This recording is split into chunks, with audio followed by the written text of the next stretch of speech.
സോണിയാഗാന്ധി അതിന് മറുപടി പറയേണ്ടി വരും. സോണിയാഗാന്ധിയെ ചോദിക്കും, അത് SIT ആണെങ്കിൽ ചോദിക്കേണ്ടി വരും, ED ആണെങ്കിൽ ചോദിക്കേണ്ടി വരും. SIT വീഡിയോ ഒക്കെ എന്ത് ചോദിക്കണമെന്ന് മുതലാളി തീരുമാനിക്കും. കാര്യം മുതലാളിയാണല്ലോ അവർക്ക് ശമ്പളം കൊടുക്കുന്നത്. കാരണം എന്തുകൊണ്ടാ സോണിയാഗാന്ധി ചോദിക്കണമെന്നുള്ള ആഗ്രഹം കൊണ്ട് പറയല്ല. വേറെ ആരങ്ങനെ ആഗ്രഹിച്ചാലും മുതലാളി അങ്ങനെ ആഗ്രഹിക്കൂല എന്ന് നമുക്ക് ഉറപ്പല്ലേ. സോണിയ ചോദിക്കും, കാരണം അവർ ഒന്നിച്ചിരിക്കുന്ന ഫോട്ടോ പുറത്തു വന്നു. ഫോട്ടോ പുറത്തു വന്ന സ്ഥിതിക്ക് എന്തായാലും ചോദിക്കണം. ആദ്യം പിണറായി വിജയനോട് തന്നെ ചോദിക്കണം. കടകംപള്ളി സുരേന്ദ്രൻ എന്താ വിളിച്ചു ചോദിച്ചേ? എന്താ ചോദിച്ചു? ഇതേ ചോദ്യം ആരോട്? അടൂർ പ്രകാശോട് ചോദിക്കേണ്ടി വരും. കാരണം അടൂർ പ്രകാശാണല്ലോ അന്നത്തെ ദേവസ്വം ബോർഡ് വകുപ്പ്. ഇതേ ചോദ്യം സോണിയാഗാന്ധിയോട് ചോദിക്കേണ്ടി വരും. അതെ, ഡൽഹിയിലിരിക്കുന്ന സോണിയാഗാന്ധി സഖാക്കൾക്ക് മോഷ്ടിക്കാൻ അമ്പലം തുറന്നു കൊടുത്തില്ലേ, അപ്പൊ സ്വാഭാവികമായിട്ടും സോണിയാഗാന്ധിയോട് എന്തായാലും ചോദിക്കണം. ഇതേ ചോദ്യം ആന്റോ ആന്റണി ചോദിക്കേണ്ടി വരും. ആന്റോ ആന്റണി ആണല്ലോ അന്നത്തെ ദേവസ്വം ബോർഡ് പ്രസിഡന്റ്. ചോദിക്കാതിരിക്കാൻ പറ്റും തോന്നുന്നുണ്ടോ? ചോദിക്കാതെ പിന്നെ എന്താ അന്വേഷണം ജനങ്ങൾ ചോദിക്കില്ലേ? അവിടെ തനിക്ക് എന്തെങ്കിലും ചോദിക്കാനുണ്ടെങ്കിൽ താൻ ചോദിക്കണം. അത് ജനങ്ങളുടെ തലയിൽ വെച്ചുകൊടുക്കേണ്ട കാര്യമില്ല.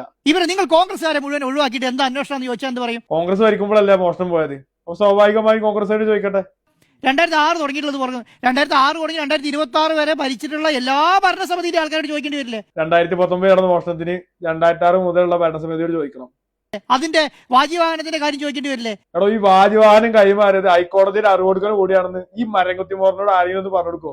ഇത് ആഘോഷിച്ച് കയ്യിന്ന് പോയ ഒരു സാധനമാണ് കോൺഗ്രസിന്. അത് പറഞ്ഞപ്പോ തന്നെ കയ്യിൽ നിന്ന് പോയി. വലിയ രീതിയിൽ ആഘോഷിച്ചു, അത് കയ്യിന്ന് പോയി.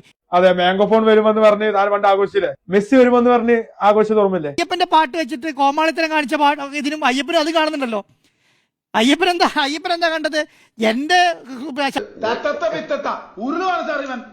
ശബരിമലയിൽ നിന്ന് എന്റെ സ്വർണ്ണം അടിച്ചുകൊണ്ട് പോയതിന് രാഷ്ട്രീയ മുതലെടുപ്പിന് ഉപയോഗിച്ചതിന് വെറുതെ കൂടെ വിചാരിക്കുന്നത്. അതെ, സ്വർണം കണ്ടത് അയ്യപ്പൻ ക്ഷമിക്കും, പക്ഷെ പാട്ടിറക്കിയതുണ്ടല്ലോ ക്ഷമിക്കൂല മക്കളെ. ക്ഷാമം കിട്ടണം നിങ്ങൾക്ക്. അങ്ങനെ ഈ അയ്യപ്പൻ ഉണ്ടെന്നാണല്ലോ ഇപ്പൊ എല്ലാരും പറയുന്നത്. അപ്പൊ ഇല്ലേ? അപ്പൊ അയ്യപ്പനുണ്ട്. അപ്പൊ അത് വെച്ചിട്ട് രാഷ്ട്രീയ മുതലെടുപ്പ് കൂടെ നടത്താൻ വിചാരിച്ചവർ അങ്ങനെയാണ് വിചാരിക്കുന്നത്. നീ എന്ത് തേങ്ങയാണ് പറയുന്നത്?